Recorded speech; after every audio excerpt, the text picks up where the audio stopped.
હવે જોઈએ સમાચાર વિસ્તારથી। સુરત સેન્ટ્રલ રેલવે સ્ટેશનને આંતરરાષ્ટ્રીય એરપોર્ટ સમક્ષ બનાવવા અને મુસાફરોને વિશ્વ સ્તરીય સુવિધાઓ આપવા 1476 કરોડના ખર્ચે રીડેવલપમેન્ટ કરવામાં આવી રહ્યું છે। Railway, ST bus, metro rail તથા બીઆરટીએસ સુરત સિટી બસ સેવાની તમામ ટ્રાન્સપોર્ટેશનની સુવિધાઓ એક જ જગ્યાએથી ઉપલબ્ધ બને એવા હેતુથી MMTH એટલે કે multi modal transport hub project બની રહ્યું છે। આ સાથે બુલેટ ટ્રેન અને એરપોર્ટને પણ કનેક્ટ કરવામાં આવશે, જેની 25% કામગીરી પૂર્ણ થઈ ગઈ છે। આ પ્રોજેક્ટની સંપૂર્ણ કામગીરી વર્ષ 2026ના અંત સુધીમાં પૂર્ણ થઈ જશે। સુરત રેલવે સ્ટેશન દેશનું સૌથી અદ્યતન રેલવે સ્ટેશન બનશે। Surat railway station world class multi modal transportation hub તરીકે વિકસાવવામાં આવી રહ્યું છે। રૂપિયા 1476 કરોડના ખર્ચે તૈયાર કરવામાં આવી રહ્યું છે। દેશમાં પ્રથમ વખત railway authority, Surat municipal corporation અને રાજ્ય સરકારના GSRTC સાથે મળી પ્રોજેક્ટ ચાલી રહ્યો છે। રેલવે સ્ટેશનની સાથે બસ સ્ટેશન અને મેટ્રો સ્ટેશન પણ જોડવામાં આવશે। નવનિર્માણ બાદ સુરતનું રેલવે સ્ટેશન એવું બનશે જે મેટ્રો ટ્રેન અને બસ સ્ટેશનની સાથે કનેક્ટ થશે। સુરત રેલવે સ્ટેશનની સાથે world class multi modal transportation હબમાં 25 માળનું કોમર્શિયલ બિલ્ડિંગ પણ તૈયાર થશે। વર્ષ 2026ના ડિસેમ્બરના અંત સુધીમાં વર્લ્ડ ક્લાસ રેલવે સ્ટેશનનો પ્રોજેક્ટ પૂર્ણ થઈ જશે। MMTH પ્રોજેક્ટની પ્રસ્તાવિત સુવિધાઓમાં સરળ અને સુવિધાયુક્ત પ્રવેશ, વધુ સારી કનેક્ટિવિટી, સુરતની પૂર્વ બાજુને કનેક્ટિવિટી પૂરી પાડવા માટેનો નવો પૂર્વ પશ્ચિમ માર્ગ, રેલવે પ્લેટફોર્મ GSRTC ટર્મિનલને વિના અવરોધ કનેક્ટિવિટી માટે પેસેન્જર ઇન્ટરચેન્જ પ્લાઝાના રૂપમાં સેન્ટ્રલ કોન્કોર્સ અને વોકવેનો સમાવેશ થાય છે। મુસાફરો માટે BRTS city bus terminal parking zone, મનોરંજન વિસ્તાર, કોમર્શિયલ બિલ્ડિંગ્સ, એલિવેટેડ કોરિડોર, સ્કાયવોક્સ વગેરે સુવિધાઓને આવરી લેવામાં આવી છે। આ પ્રોજેક્ટમાં રેલવે મંત્રાલય 63%, રાજ્ય સરકાર 24% અને સુરત મનપા 3% ખર્ચ વહન કરી રહી છે। सूरत मल्टी मॉडल ट्रांसपोर्टेशन हब का जो ये हमारा प्रोजेक्ट है, ये वाकई में एक्सेप्शनल और एक अनूठा प्रोजेक्ट है और ये इंश्योर कर रहा है कि हमारे यात्रियों के लिए एक वर्ल्ड क्लास फैसिलिटी मुहैया हो। और इसी हिसाब से इसकी परिकल्पना की गई है कि जितने भी मोड ऑफ ट्रांसपोर्टेशन हों, चाहे वो बस हो, मेट्रो हो, हाई स्पीड रेल हो, इन सभी से ये फुल्ली इंटीग्रेटेड हो और यात्रियों को यहाँ से जिस भी दिशा में या जिस भी मोड ऑफ ट्रांसपोर्टेशन लेना चाहें वो आसानी से ले सकें। दूसरा ये भी इंश्योर किया जा रहा है कि जो इसकी कैपेसिटी हो वो अगले 20 से 30 साल 40 साल आगे का सोच के हो। तो जैसे हमारा इसमें one of the many facility जो हम यहाँ क्रिएट कर रहे हैं वो हमारा कॉन्कोर्स है। वो कॉन्कोर्स हमारा 145 मीटर बाय 85 मीटर बड़ा होगा, एलिवेटेड होगा, जिसमें 2000 यात्री एक साथ वेट कर सकेंगे और जिस भी प्लेटफॉर्म पे जाना चाहें या जिस तरफ भी एग्जिट करना चाहें वो कर पाएंगे। સુરત રેલવે સ્ટેશને integration of all modes of transportation તરીકે વિકસાવવામાં આવી રહ્યું છે। વર્ષ 2026ના અંત સુધીમાં સુરત રેલવે સ્ટેશને મલ્ટી મોડલ ટ્રાન્સપોર્ટ હબના રૂપમાં પૂર્ણ કરવાની દિશામાં રેલવે, રાજ્ય સરકાર અને મનપા તંત્ર કાર્યરત છે। MMTH પ્રોજેક્ટના ભાગરૂપે પ્લેટફોર્મ નંબર 4નું કાર્ય પૂર્ણ થઈ ગયું છે। આગામી દિવસોમાં પ્લેટફોર્મ નંબર 2 અને 3નું કામ શરૂ કરી 98 દિવસમાં પૂર્ણ કરાશે। Surat integrated transportation development corporation limited દ્વારા મુસાફરો માટે BRTS city bus terminal parking zone, મનોરંજન વિસ્તાર, કોમર્શિયલ બિલ્ડિંગ્સ, એલિવેટેડ કોરિડોર, સ્કાયવોક્સનું કાર્ય પ્રગતિમાં છે।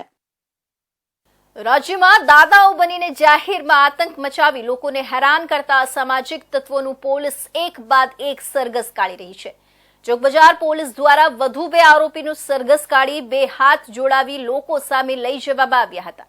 પોલીસ ઇન્સ્પેક્ટર વિશાલ વાઘડિયાએ લોકોને કહ્યું હતું કે આવા 2 કોળીના લુખ્ખાઓથી ડરવાની જરૂર નથી, માત્ર પોલીસને જાણ કરો, બાકી બધી ટ્રીટમેન્ટ પોલીસ દ્વારા પૂરતી રીતે આપવામાં આવશે। આ વાત સાંભળીને હાજર લોકોએ તાળીઓથી પોલીસને વધાવી હતી। સુરત શહેરના ચોક બજાર વિસ્તારમાં અસામાજિક તત્વો દ્વારા લાંબા સમયથી આતંક મચાવવામાં આવતો હતો, જે કારણે ત્યાંના નાગરિકો ખૂબ જ ત્રસ્ત થઈ ગયા હતા। ખાસ કરીને કુબેરનગર વિસ્તાર આ તત્વોની હરકતો માટેનો અડ્ડો બની ગયો હતો। આ મુદ્દે એક જાગૃત નાગરિકે ચોક બજાર પોલીસ સ્ટેશનની જાણ કરતા પોલીસ દ્વારા આ બંને આરોપીને ઝડપી પાડવામાં આવ્યા હતા. બાદમાં ઇન્સ્પેક્ટર વિશાલ વાઘડિયાની અધ્યક્ષતામાં બંને આરોપીનું કુબેરનગર વિસ્તારમાં સરઘસ કાઢી કાયદાનું ભાન કરાવ્યું હતું. કુબેરનગર વિસ્તારના નાગરિકો સાથે સંવાદ દરમિયાન ઇન્સ્પેક્ટર વિશાલ વાઘડિયાએ જણાવ્યું હતું કે આવા બે કોડીના દુખાઓથી ડરવાની જરૂર નથી. ખાલી 100 નંબર ઉપર ફોન કરી દો અથવા પોલીસને જાણ કરી દો. તમારે આવા લુખ્ખાઓથી ડરવાની કોઈ જરૂર નથી. તમે માત્ર પોલીસને જાણ કરો, બાકી બધી ટ્રીટમેન્ટો અમે કરી દઈશું. અમે તમારી માટે છીએ. ચોક બજાર વિસ્તારમાં તાજેતરમાં એવી ઘટનાઓ સામે આવી હતી જેમાં અજય ઉર્ફે બાળો, ડેરી ઘોઘારી અને પ્રિન્સ વાળા નામના આરોપીએ દાદાગીરી કરીને લોકોના જીવનમાં હેરાનગતિ મચાવી હતી. આ ત્રાસમાંથી નાગરિકોને મુક્તિ અપાવવા માટે પોલીસે આ દાદાગીરી કરનારા શખ્સોને ઝડપી પાડ્યા અને તેમના અપરાધોના દેખાવ રૂપે કુબેરનગરમાં સરઘસ કાઢ્યું હતું. કુબેરનગરના બજારમાં નિર્દોષ નાગરિકો સામે અત્યાચાર સહન ન કરવા માટે પોલીસ ટીમ દ્વારા લોકો સાથે વાતચીત કરવામાં આવી હતી.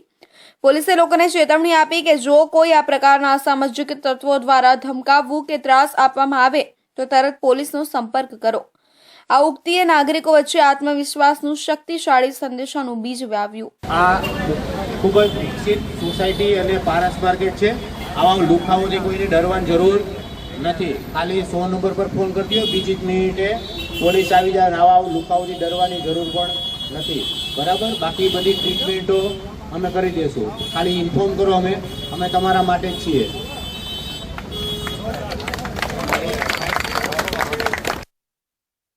સુરતના વરાછા વિસ્તારમાં આવેલા જનતાનગર સોસાયટીના રહીશો દ્વારા લોહીથી રજૂઆત લખી કલેક્ટરને આવેદનપત્ર પાઠવવામાં આવ્યું છે.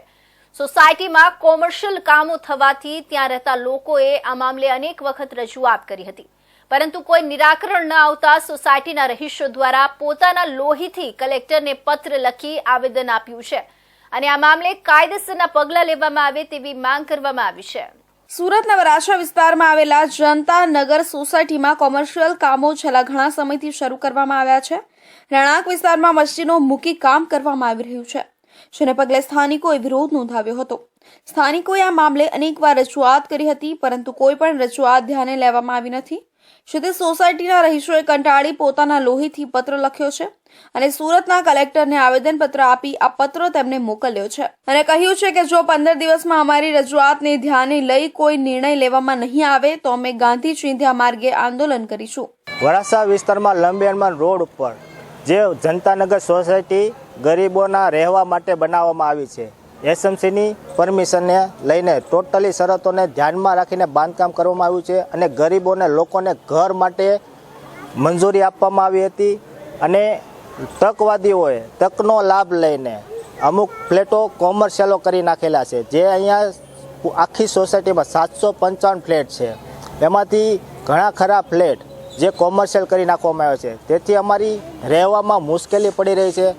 મશીનો આવ્યા છે, લોડિંગ વાહનો આવે છે, આવારો તત્વો અહીંયા આવે છે, અસામાજિક તત્વોનો પણ અહીંયા બહુ રાફડો ફાટ્યો છે અહીંયા. તો એના હિસાબે કંટાળીને અમે 2016માં અમે ફરિયાદ કરતા આવ્યા છીએ. તો છેલ્લા 1 વર્ષથી આ બધી પ્રવૃત્તિમાં વધારો થતાં સતત રજૂઆત કરવા છતાં કમિશનર સાહેબને રજૂઆત કરી છે, કલેક્ટર સાહેબને રજૂઆત કરી છે, વરાછા ઝોનમાં અમે ધક્કા ખાધા છે. સતત 1 વર્ષથી અમે ધક્કા ખાઈ રહ્યા છીએ, પણ આ લોકો કોઈ જ કાયદેસરની કાર્યવાહી કરતા નથી. છેલ્લે અમે અંતે કંટાળીને આ લોકોને અમારી રજૂઆત ધ્યાને આવે એ માટે અમે લોહીથી આવેદનપત્ર લખ્યું છે, પણ આ લોકોની નિંદ્રામાંથી હજી કોઈ બહાર આવ્યા નથી. સોસાયટીના પ્રમુખ રોહિતભાઈએ જણાવ્યું હતું કે વરાછા વિસ્તારમાં લંબે હનુમાન રોડ પર જનતાનગર સોસાયટી ગરીબોના રહેવા માટે બનાવવામાં આવી છે. એસએમસીની પરમિશનને લઈને તમામ શરતોને ધ્યાનમાં રાખીને બાંધકામ કરવામાં આવ્યું છે અને ગરીબોને લોકોને ઘર માટે મંજૂરી આપવામાં આવી હતી અને તકવાદી હોય તકનો લાભ લઈને અમુક ફ્લેટો કોમર્શિયલ કરી નાખેલા છે. જે અહીંયા આખી સોસાયટીમાં 755 ફ્લેટ છે, તેમાંથી ઘણા ખરા ફ્લેટ જે કોમર્શિયલ કરી નાખવામાં આવે છે, જેથી અમને રહેવામાં મુશ્કેલી પડી રહી છે. મશીનો આવ્યા છે, લોડિંગ વાહનો આવે છે, અસામાજિક તત્વોનો પણ રાફડો ફાટ્યો છે. તે એના હિસાબે કંટાળી અમે વર્ષ 2016થી અમે ફરિયાદ કરતા આવ્યા છીએ. તો છેલ્લા 1 વર્ષથી આ બધી પ્રવૃત્તિમાં વધારો થતા સતત રજૂઆત કરવા છતાં કમિશનરને રજૂઆત કરી છે, કલેક્ટરને રજૂઆત કરી છે. વરાછા ઝોનમાં અમે રજૂઆત સાથે ધક્કા ખાધા છે. સતત 1 વર્ષથી અમે રજૂઆત કરીને થાકી ગયા છીએ, પણ કંટાળીને અમે લોહીથી પત્ર લખ્યો છે અને રજૂઆત કરી છે જે અમને ન્યાય આપો. અમે સોસાયટીના તમામ લોકોએ લોહી ભેગું કરી આ પત્ર લખ્યો છે અને રજૂઆત કરી છે કે જો 15 દિવસમાં અમારી રજૂઆતને ધ્યાને લઈ કોઈ નિર્ણય લેવામાં નહીં આવે તો અમે ગાંધી ચિંધ્યા માર્ગે આંદોલન કરીશું. તો ક્રાઇમ બ્રાન્ચ પોલીસે પાંડેસરાના વડોદ ગામ ખાતેથી ચેઇન સ્નેચરોને ઝડપી પાડ્યા હતા. ચેઇન સ્નેચરોનું તરખાટ જોવા મળી રહ્યું છે. તરખાટ મચાવનાર 2 રીઢા આરોપીઓને કુલ 12 સોનાની ચેઇન સાથે ઝડપી પાડી વધુ તપાસ હાથ ધરી છે. ક્રાઇમ બ્રાન્ચ પોલીસે મળેલી બાતમીના હકીકતના આધારે સુરત શહેર, અડાજણ તથા પાલ વિસ્તારમાં ચેઇન સ્નેચિંગનો તરખાટ મચાવનાર 2 રીઢા આરોપીઓ પાંડેસરા વડોદરા સિનેમા પાસે રોડ ઉપરથી પસાર થનાર છે. જે બાતમીના હકીકતના આધારે ક્રાઇમ બ્રાન્ચ પોલીસના માણસો વોચમાં રહી બંને આરોપીઓને ઝડપી પાડવામાં આવ્યા હતા. આરોપી 1 મોહિત રામનાથ ઉર્ફે ગામજશ તથા આરોપી 2 રાહુલ કુમાર ઉર્ફે રંગાને ઝડપી પાડવામાં આવ્યા હતા.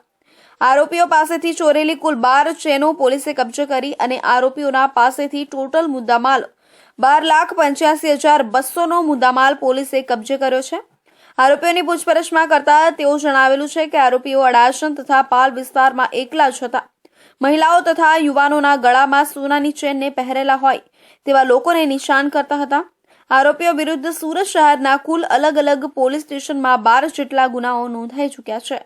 સુરત ક્રાઇમ બ્રાન્ચ દ્વારા આજે પાંડેસરા વિસ્તારના મૂનલાઇટ એરિયા પાસેથી વડોદ ગામના રોડ પાસેથી એક ક્રાઇમ બ્રાન્ચના પોલીસ ઇન્સ્પેક્ટર સિસોદિયા અને દેસાણીને એક સ્પેસિફિક ઇન્ફોર્મેશન મળી હતી કે 2 નામ જે નોટોરિયસ ક્રિમિનલ છે, મોહિત પટેલ અને રાહુલ ઉર્ફે રંગા ચંદ્રવંશી, આ બંને ચેઇન સ્નેચિંગના ઘણા બધા ગુનાઓમાં સંડોવાયેલ છે અને આ જગ્યાથી પસાર થયા છે. આ બાતમી આધારે આ બંનેને પકડી લાવવામાં આવ્યા હતા અને પકડી અને આ બંનેની પૂછપરછ કરતા આ બંને અસંખ્ય ગુનાઓમાં સંડોવાયેલા જણાય. અગાઉ મોહિત પટેલ છે એ 22 ગુનાઓમાં ચેઇન સ્નેચિંગ, બોડી ઓફેન્સ જેટલા ગુનાઓમાં અલગ અલગ પોલીસ સ્ટેશનો સુરત શહેરમાં પકડાયેલો હતો અને અત્યારે ચાલુ હમણાંની પૂછપરછમાં આ બંને સુરત શહેરમાં 12 થી વધુ ચેઇન સ્નેચિંગના ગુનાઓમાં પકડાયેલા સંડોવાયેલું જાણવા મળ્યું. આ બંનેની એમો એવો હતી કે અલગ અલગ સ્કૂટર, એક્ટિવા, એક્સેસ, કરિશ્મા બાઇક, આ બધા બાઇકો ઉપર પાલ અને અડાજણ વિસ્તારમાં સાંજના ટાઈમે મેક્સિમમ લોકો જે ચાલવા વોક કરવા નીકળે છે એમના ગળામાંથી ચેઇન સ્નેચિંગ કરતા હતા અને મોટાભાગે એ પુરુષોને પણ ટાર્ગેટ કરતા હતા, જેથી પુરુષોને એમના માઇન્ડમાં એવું હતી મેન્ટાલિટી કે પુરુષો એક તો સાચી ચેઇન પહેરશે અને વજનવાળી ચેઇન થશે એમની પાસે, એટલે પુરુષોને પણ એ લોકો ટાર્ગેટ કરતા હતા ચાલતા માણસો અને સ્ત્રીઓને ટાર્ગેટ એકલ દુકલ જે જતા હોય એમને ટાર્ગેટ કરી અને ચેઇન લઈને ભાગી જતા હતા. આરોપીઓની પૂછપરછમાં તેઓએ જણાવ્યું હતું કે તેઓ મોજ શોખ પૂરા કરવા માટે છેલ્લા 6 મહિનાના સમયગાળા દરમિયાન શહેરના પોશ વિસ્તારમાં 12 જેટલા ચેઇન સ્નેચિંગના ગુનાને અંજામ આપી ચૂક્યા છે. જે મામલે ક્રાઇમ બ્રાન્ચ પોલીસે આરોપીઓને ઝડપી પાડી વધુ તપાસ હાથ ધરી છે. તો વલસાડ જિલ્લાના અંતરિયાળ પહાડી વિસ્તાર એવા કપરાડા તાલુકામાં વિવિધ સમસ્યાના સમાધાન માટે હવે લોકોએ શહેર સુધી લાંબા નહીં થવું પડે. હવે કપરાડામાં જ વીજ વિભાગની પેટા વિભાગીય કચેરીનું લોકાર્પણ કરવામાં આવ્યું છે. આ નવનિર્મિત કચેરી શરૂ કરવામાં આવી છે. રાજ્યના નાણાં અને ઉર્જા મંત્રી કનુભાઈ દેસાઈ અને રાજ્યના પૂર્વ નર્મદા કલ્સર મંત્રી અને કપરાડાના ધારાસભ્ય જીતુભાઈ ચૌધરીની હાજરીમાં આ નવી કચેરીનું લોકાર્પણ કરવામાં આવ્યું હતું. આ પ્રસંગે વીજ વિભાગના અધિકારીઓની સાથે આ વિસ્તારના સામાજિક અને રાજકીય અગ્રણીઓ સાથે મોટી સંખ્યામાં લોકો પણ ઉપસ્થિત રહ્યા હતા. કપરાડા મત વિસ્તારના લોકો અત્યાર સુધી કપરાડાના પહાડી વિસ્તારમાં વીજ ફરિયાદો કે વીજ સમસ્યા માટે લોકોએ તાલુકા બહાર જવું પડતું હતું. અહીં કચેરીમાં પૂરતી વ્યવસ્થા ન હોવાથી લોકોએ અનેક પરેશાનીનો સામનો કરવો પડતો હતો. જોકે હવે સરકાર દ્વારા કપરાડા તાલુકામાં જ નવા પેટા વિભાગીય કચેરીનું શરૂઆત કરવામાં આવી છે.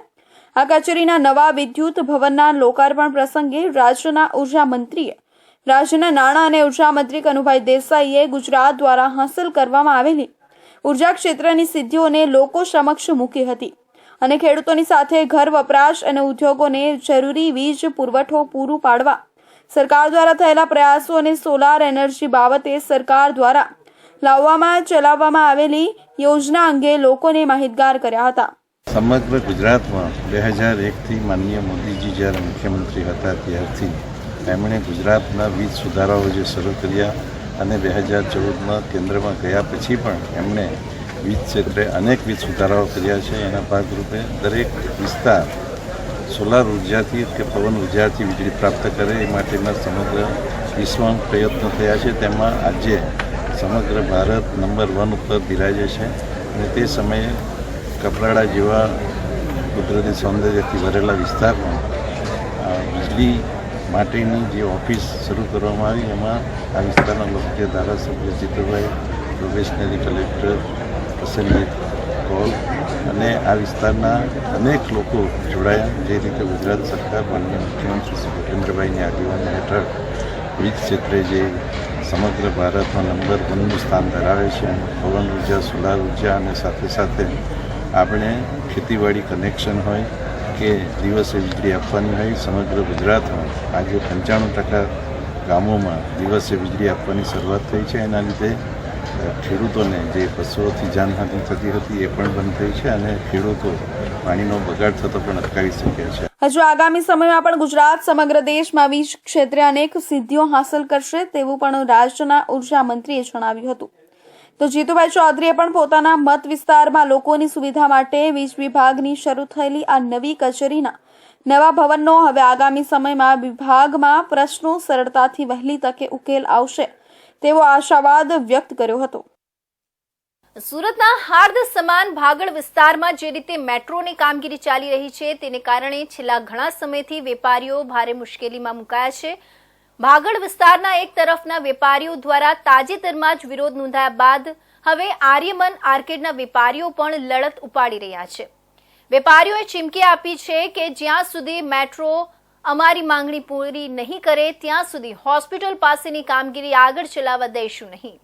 સુરતના ભાગળ વિસ્તારના આયરમન આર્કેડના વેપારીઓમાં ભારે રોષ જોવા મળ્યો હતો. કુલ 325 જેટલી કોમ્પ્લેક્સમાં દુકાનો છે જે હાલ આવકની દ્રષ્ટિએ નહીવત થઈ ગઈ છે.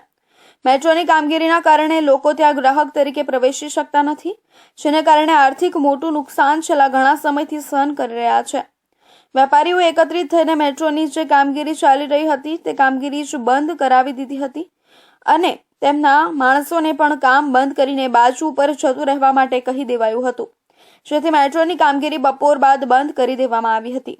અમે આ બાબતે વળતર બાબતે કે રોડ ખોલ્યા બાબતે ઘણી સરકારી અર્ધ સરકારી સંસ્થાઓમાં ઇવન મેં CMO ઓફિસોમાં પણ લેટરથી અને ઓનલાઈન પોર્ટલ પર રજૂઆતો કરી છે કે અમને આ પ્રોબ્લેમ આવી રહ્યો છે, પણ કોઈ રિસ્પોન્સ આવ્યો નથી આજ સુધી.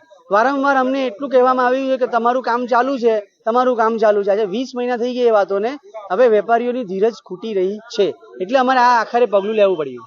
આગળ તમને કોઈ એમાં અમને રિફંડ આપવામાં આવ્યું છે, પૈસા આપવામાં આવ્યું છે? અમને વળતર આપવા માટેની કમિટમેન્ટ આપવામાં આવ્યું છે, પણ આજ સુધી કમિટમેન્ટ જ રહ્યું છે. એની કોઈ ઇમ્પ્લિમેન્ટ થયું નથી, એની કોઈ રજૂઆતો અમારી સાંભળવામાં આવી નથી. આયરમન આર્કેડમાં મેડિકલની દુકાન ચલાવનાર હરે કૃષ્ણા દોરીવાલાએ જણાવ્યું કે મેટ્રોના કારણે અમે 22 મહિનાથી હેરાન થઈ રહ્યા છે. અમારું કાઉન્ટર માત્ર 20% જેટલું રહ્યું છે. જે ફૂટપાથ હતો તેને પણ આ લોકોએ રોડ બનાવીને અમને તેનો ઉપયોગ કરવા માટે કહી રહ્યા છે. અમારા કોઈ ફિક્સ લાઇન હોતા નથી. ગ્રાહકો રસ્તા ઉપર ચાલતા હોય છે અને ગામ જતી વખતે અમારી પાસેથી ખરીદી કરીને જતા હોય છે. મેટ્રોને અમે આ બાબતે વારંવાર રજૂઆત કરી છતાં પણ તેમણે કોઈ ગંભીરતા લીધી નથી. હવેથી અમે આ કામ આગળ વધવા દેવાના નથી. તમામ 325 જેટલા વેપારીઓએ એકત્રિત થઈને મેટ્રોની કામગીરી બંધ કરાવી દીધી છે અને કાલથી અમે રસ્તા ઉપર ટેબલ રાખીને જ અમારો સામાન વેચવાના છીએ. સુરત ઇન્ટરનેશનલ એરપોર્ટને ઉડાવી દેવાની ધમકીનો કોલ ગ્રામ્ય પોલીસના કંટ્રોલ રૂમમાં કરનારને ઉમરા પોલીસ દ્વારા ગણતરીના કલાકમાં ઝડપી પાડવામાં આવ્યો છે. આરોપી બારડોલીનો રહેવાસી છે અને તેણે કોઈક કારણ વગર જ આવો કોલ કર્યો હોવાનું પોલીસને જણાવ્યું હતું. આરોપીની માનસિક સ્થિતિ સ્ટેબલ ન હોવાથી આરોપીનું મેડિકલ ચેકઅપ પણ પોલીસ દ્વારા કરાવવામાં આવ્યું હતું. 11 ડિસેમ્બર 2024ના રોજ સુરત ગ્રામ્ય પોલીસ કંટ્રોલ રૂમમાં એક ફોન આવ્યો હતો અને આ ફોન કરનાર વ્યક્તિએ જણાવ્યું હતું કે સુરત એરપોર્ટ પર બોમ્બ મૂકેલો છે અને સુરત એરપોર્ટને ઉડાડવાનું અને ઉડાવવાનું. ગ્રામ્ય પોલીસને આ કોલ મળતાની સાથે જ પોલીસ એક્શનમાં આવી ગઈ હતી અને ત્યારબાદ ગ્રામ્ય પોલીસ દ્વારા સુરત શહેર પોલીસ કંટ્રોલ રૂમમાં બાબતનો મેસેજ આપવામાં આવ્યો હતો. એરપોર્ટ પર બોમ્બ મૂકવામાં આવ્યો હોવાની માહિતી મળતાની સાથે જ સુરતની એસઓજી પોલીસની ટીમ દ્વારા તાત્કાલિક અસરથી એરપોર્ટ પર સઘન ચેકિંગ હાથ ધરવામાં આવ્યું હતું. આ ઉપરાંત એરપોર્ટ અંદર આવતી તમામ કારની તપાસ પોલીસ દ્વારા કરવામાં આવી હતી. તો બીજી તરફ બોમ્બ સ્ક્વોડ અને ડોગ સ્ક્વોડની મદદ પણ તપાસ લેવામાં આવી હતી અને તપાસ દરમિયાન એરપોર્ટ પર કોઈપણ પ્રકારનો બોમ્બ મળી આવ્યો ન હતો. ત્યારબાદ આ પ્રકારનો ખોટો કોલ કરનાર બાબતે ગ્રામ્ય પોલીસ દ્વારા ઉમરા પોલીસ સ્ટેશનમાં આ બાબતે ફરિયાદ નોંધાવવામાં આવી હતી અને ઉમરા પોલીસે આરોપી સામે ગુનો દાખલ કરી ટેકનિકલ એનાલિસિસ તેમજ હ્યુમન સોર્સિસના આધારે એરપોર્ટ પર બોમ્બ હોવાની ધમકી આપનાર આરોપી સાબિર મંસૂરીને બારડોલીથી ઝડપી પાડ્યો હતો. આરોપીની પૂછપરછમાં સામે આવ્યું હતું કે તે પોતાની પત્ની સાથે બારડોલીમાં રહે છે અને ગાદલામાં સિલાઈ કરવાનું કામ કરે છે. બીજી તરફ આ પ્રકારનો કોલ કરવાનું કારણ પૂછતા આરોપીએ પોલીસને જણાવ્યું હતું કે તેને કોઈ કારણ વગર જ પોલીસને ફોન કરીને આ પ્રકારની માહિતી આપી હતી. તો બીજી તરફ આરોપીની બોડી લેંગ્વેજ પરથી પોલીસને આશંકા છે કે આરોપી માનસિક બીમાર હોઈ શકે છે. બીજી તરફ આરોપીનો ગુનાહિત ઇતિહાસ તપાસતા અત્યાર સુધીમાં આરોપી સાબિર મંસૂરી સામે કોઈ પણ પ્રકારનો ગુનો ન નોંધાયો હોવાનું પણ સામે આવ્યું છે. સુરત ગ્રામ્યના કંટ્રોલ રૂમમાં ગઈકાલે 11:38 વાગ્યા સવારમાં એક 100 નંબર પર એક કોલ આવ્યો હતો અને કોલર કંટ્રોલ રૂમમાં ફોન કરી કીધું કે સુરત એરપોર્ટ પર બોમ્બ મૂકેલ છે અને સુરત એરપોર્ટ ઉડાવવાનું એટલે ઉડાવવાનું એટલો કહીને ફોન કાપી નાખ્યો. પછી એક બીજો કોલ પણ કર્યો અને સેમ વસ્તુ રિપીટ કરી. તો સુરત ગ્રામ્યની LCBની ટીમને જાણ કરવામાં આવી અને ફોનનો લોકેશન અને CDR SDR એ જોવામાં આવ્યો. પછી ઉમરા પોલીસ સ્ટેશનમાં ફરિયાદ કરવામાં આવી અને પછી ઉમરા પોલીસ સ્ટેશનની ટીમ અને સુરત ગ્રામ્યની LCBની ટીમ આરોપીને પકડી પાડ્યો. આરોપી ગોદડા બનાવવાની મજૂરી કરે છે. તેની પત્ની દિવ્યાંગ છે તથા 3 સંતાનો છે. આરોપી 1 મહિનાથી બીમાર હતો. 10 દિવસથી દવા લાવવા રૂપિયા ન હતા, જેથી હતાશમાં તેણે પોતાના જ મોબાઈલ ફોન પરથી પોલીસને કોલ કરી દીધો હતો. સુરત પોલીસ અને RTO દ્વારા સંયુક્ત ઝુંબેશ દ્વારા સુરત શહેરમાં ગેરકાયદેસર રિક્ષા ચલાવવા પર કાર્યવાહી કરવામાં આવી રહી છે. શહેરને સૂચના આપવામાં આવી છે અને ડ્રાઈવરોને ઈ-મેમો જારી કરવામાં આવ્યા છે. ત્યારે RTO અનફિટ રિક્ષાઓ જપ્ત કરી રહ્યું છે. સુરત પોલીસ દ્વારા અને RTO દ્વારા એક મુહિમ ચલાવવામાં આવી રહી છે. જ્યારે રિક્ષા ચાલકો બેફામ રીતે ચલાવતા હોય છે અને ઓવરલોડ ચલાવી રહ્યા છે, ત્યારે સુરત શહેર RTO દ્વારા અને ટ્રાફિક પોલીસ દ્વારા ઈ-મેમો આપવામાં આવી રહ્યા છે અને RTO દ્વારા જો ફિટનેસ ન હોય એવા રિક્ષાઓને જપ્ત કરવામાં આવી રહ્યા છે. ત્યારે સુરત RTO દ્વારા ટ્રાફિક પોલીસ દ્વારા પાંડેસરા ખાતે એક અવેરનેસ કરવામાં આવ્યું હતું, જેમાં સુરત શહેર રિક્ષા ચાલકોને ફિટનેસ અને લાયસન્સ સરકાર દ્વારા કઈ રીતના સહાય મળે છે તેની માહિતી આપવામાં આવી હતી. રિક્ષા ચાલુ નહીં હોય એ માટે તાત્કાલિક ફિટનેસ સર્ટી કાઢવામાં આવે છે. સુરત ટ્રાફિક પોલીસ દ્વારા અને RTO દ્વારા મુહિમ ઉપાડવામાં આવી હતી. ઝુંબેશના ભાગરૂપે પાંડેસરા ખાતે એક જાગૃતિ અભિયાનનું આયોજન કરવામાં આવ્યું હતું, જેમાં રિક્ષા ચાલકોને સરકારના નિયમો અને જરૂરી લાયસન્સ અને ફિટનેસ સર્ટિફિકેટ કેવી રીતે મેળવવા તે અંગે માહિતગાર કરવામાં આવ્યા હતા. જો તેમની રિક્ષાઓ ચાલુ ન હોય તો ડ્રાઈવરોને તુરંત ફિટનેસ સર્ટિફિકેટ મેળવવાની પણ સલાહ આપવામાં આવી હતી. આજ રોજ પાંડેસરા વિસ્તારમાં ઓટો રિક્ષા ચાલકોને માટે સ્પેશિયલ એક અવેરનેસ કાર્યક્રમ રાખવામાં આવેલો હતો, જેમાં ટ્રાફિક પોલીસ અને અમે RTO ઓફિસ ડિપાર્ટમેન્ટ દ્વારા આ રીતે એક કાર્યક્રમનું આયોજન એટલા માટે હતું કે વાહન ચાલકોને દંડ તો થાય જ છે, પરંતુ સાથે સાથે આપણે એનો અવેરનેસ કરવામાં આવે તો અવેરનેસથી જે રિક્ષા ચાલકોની જે રોજીરોટી છે તે એ લોકો કરી શકે, જાતે કરી શકે. પ્લસ જે એમને જે ખબર નથી પડતી જે ફિટનેસ કેમ જરૂરી છે, લાયસન્સ કેમ જરૂરી છે, તેનું સ્પેશિયલ એક ડીપમાં માહિતી આપવામાં આવી. સાથે સાથે અમે હિટ એન્ડ રન કેસ છે, તેમાં શું સહાય મળે, સરકારની કઈ કઈ યોજનાઓ છે, એ બધી અહીંયા અમે માહિતી આપવાની કોશિશ કરેલી છે. સુરતમાં જેમ કે અલગ અલગ વિસ્તારોમાં, જેમ કે આજે આ પાંડેસરા વિસ્તાર છે, સવારે સ્કૂલોમાં કાર્યક્રમ કરેલો હતો, એ રીતે અલગ અલગ વિસ્તારોમાં જ્યાં ગરીબ પબ્લિક ને જ્યાં રિક્ષા ચાલકોનું પ્રમાણ વધારે હોય છે ત્યાં રીતે અમે આ રીતે અવારનવાર પ્રોગ્રામો કરીએ છીએ. જે અભણ વ્યક્તિ છે તેને અમે એકદમ ઇઝી પ્રોસેસ છે, કારણ કે હવે બધું સરકાર છે બધું ઓનલાઈન કરી રહ્યું છે, તો અમે ઓનલાઈન માધ્યમથી એ લોકો બધા પાસે મોબાઈલ હોય છે અને એન્ડ્રોઈડ મોબાઈલમાં પોતે ઘરે ગેમ પણ રમતા હોય, તો તે રીતે ગેમ સ્વરૂપે એમને પરિવારની જે વેબસાઇટ છે તેમાં કઈ રીતે શું કરવાનું તે બધું એને સમજાવીએ છીએ. જાતે લોકો કરી શકે, જાતે કોઈ પણ એજન્ટ વગર જાતે લોકો કરી શકે. આ બધું એના માટેના પ્રોસેસ છે. આ અભિયાનનો ઉદ્દેશ્ય રિક્ષા ચાલકોમાં માર્ગ સલામતી અને શિસ્તને પ્રોત્સાહન આપવાનો છે. ડ્રાઈવરોને લાયસન્સ અને ફિટનેસ સર્ટિફિકેટના મહત્વ વિશે શિક્ષિત કરીને અધિકારીઓ અકસ્માતોની સંખ્યામાં ઘટાડો કરવાની અને નાગરિકો માટે સલામત મુસાફરીની ખાતરી કરવાની આશા રાખે છે. તો વૈશ્વિક શાંતિને પ્રોત્સાહન આપવાના મિશન સાથે 12 ડિસેમ્બરના રોજ શરૂ થયેલી વર્લ્ડ વોક પહેલના ભાગરૂપે ડેન્જરસ એડવેન્ચર્સ એન્ટાવેટ sports longest world tour by on foot journey ટીમે દાદરા નગર હવેલીના સિલવાસ 4 રસ્તા ખાતે માર્ગ સલામતી જાગૃતિ અભિયાન હાથ ધર્યું હતું. 12 ડિસેમ્બર વિશ્વ શાંતિ માટે સંકલ્પ લઈને શરૂ થયેલી વિશ્વ પદયાત્રાના ભાગરૂપે ડેન્જર્સ એડવેન્ચર્સ અંતવેર્દ sports longest world tour by on foot journey ટીમે દાનહના સિલવાસ 4 રસ્તા પર રોડ સેફટી માટે જાગૃતિ અભિયાન ચલાવ્યું હતું. આ ટીમમાં ગિનિસ બુક અને Limca book of world record holders Awadh Biharilal, Jitendra Pratap, Mahendra Pratap અને ગોવિંદ નંદ સામેલ છે. તેમણે વાહન ચાલકોને હેલ્મેટના મહત્વ અને માર્ગ સલામતીના નિયમોની જાણકારી આપી.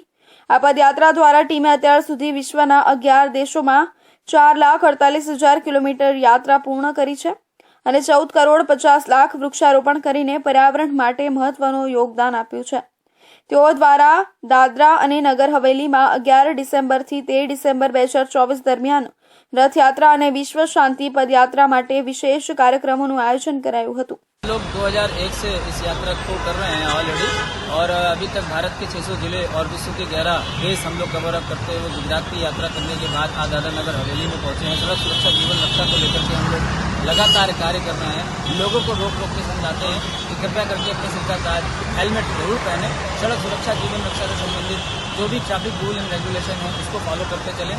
स्वयं इसका संज्ञान लें और दूसरों को टोकते भी चलें. जो लोग विदाउट हेलमेट चल रहे हैं उन्हें भी टोके ताकि आप घर में एक हो सकते हैं कमाने वाले. आपको अगर कुछ हो जाएगा तो परिवार का क्या हाल होगा. इसलिए हम लोगों से टोकते हैं.